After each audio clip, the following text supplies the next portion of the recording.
こんにちは。京都絞り工芸館の、館長でございます。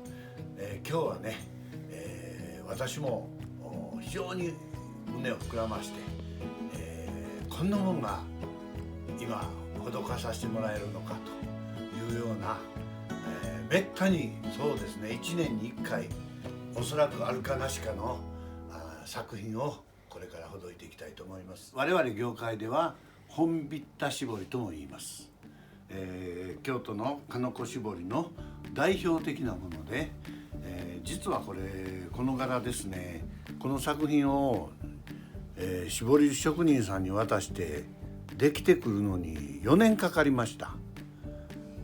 それほど長いことかかって一粒一粒絹糸で、手でこう一粒一粒こうくるくるくるくるこう巻いて、やっていきます。だいたい1日300粒ぐらい、絞れるという話です。ですから我々が作品として絞ってちょうだいよって言って出して、そして私たちの手元に来るのにもうその時にはどんな柄を絞っていただいたかななんていうのをもう忘れるぐらい長いこと時間がかかっておりますし、非常に貴重なものなんですね。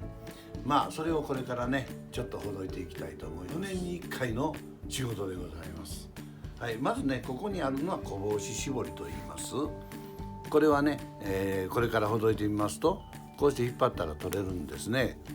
こうして取れていきます。これビニールで、くぐって、これはこの絞りの中でもまたちょっと違うやり方ですね。こういうものもこう入れながら、柄を作っていくわけですのでね、これからほどきます。この柄の中、ここものすっごい細かい柄なんです。これが京一目絞りと言います。この部分をちょっとほどいてみましょう。これ非常に真っ白に上がりますよね。これ手絞りですとこうして絹糸で巻いて真っ白に上がります。はい、こうしてはい、おすごいですね。わあすごいすごい。うわこれはすごいですね。上手ですね。これ絞ってる人もこれこんな綺麗ですよ。これ見てください。こんな綺麗です。ちょっとまたねこれ引っ張ってみようかと思います。2人でね。さあ今ほどきましたのをこうして引っ張ってみます。素晴らしいですね。白くてねパチッとしてできて上がってますね。非常に優秀な職人さんの仕事になりましたね。この小さな丸くなってるのがこれが先ほどビニールでくくった小帽子絞りと言います。それからねこういう松のこういうとこですね、これ細かいですね。もうこの辺の絞りから思ったらもっと細かいです。これが京一目絞り、これも絹糸で絞ります。それからあとこれがこの白い部分、これがいわゆる本疋田絞り、皆さんはよく手絞りっておっしゃる最高級の絞りですね。こういうものでこうして真っ白に仕上がります。これは絞りの上手な人の作品はねほどく時非常に楽なんですよ。綺麗にこうしてほどけますからね。こういうのをほどかしていただいてるとやはりやったという気がしますし、そしてこの絞りの素晴らしさを、特に感じますね。これみんなね機械一切使わず全部人の手によって作られてるんですよ。昔はね幼稚園行く頃からね、お母さんと一緒にねこのほどくるんですよね。そしてお母さんの横でこう練習するとね、お嫁に行く頃にはね上手になってるんですよね。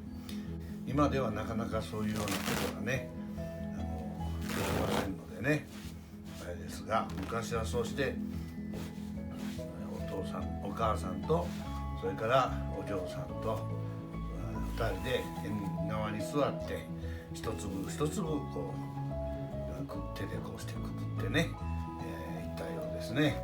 そんな話を聞いております。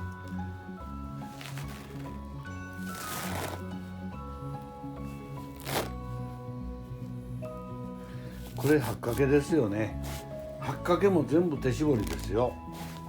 こうしてね、ここ八掛って言ってね、着物の裏に使うところで、木綿糸を使って絞る方法と絹糸を使って絞る方法、この絹糸で使って絞る方法がこれ真っ白なものができるんですけどね、その絹糸、これですね、今絞った糸ですね、これ絹糸なんです。これ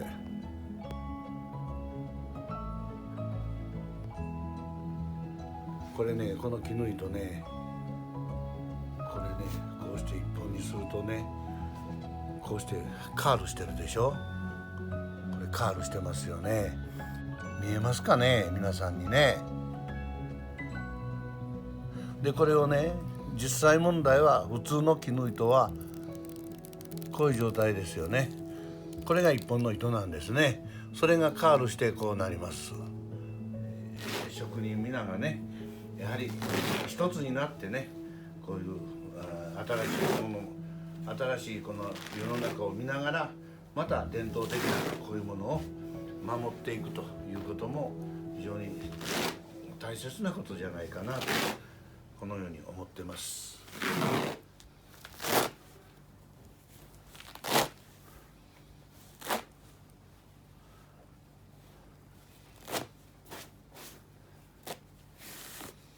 我々もこれを次の世代へ残すために今一生懸命頑張っておりますが、やはり、こうして皆さんにも見ていただいて、そして評価していただくことも大切なことじゃないでしょうかね。はい、こんな素晴らしい作品です。はい。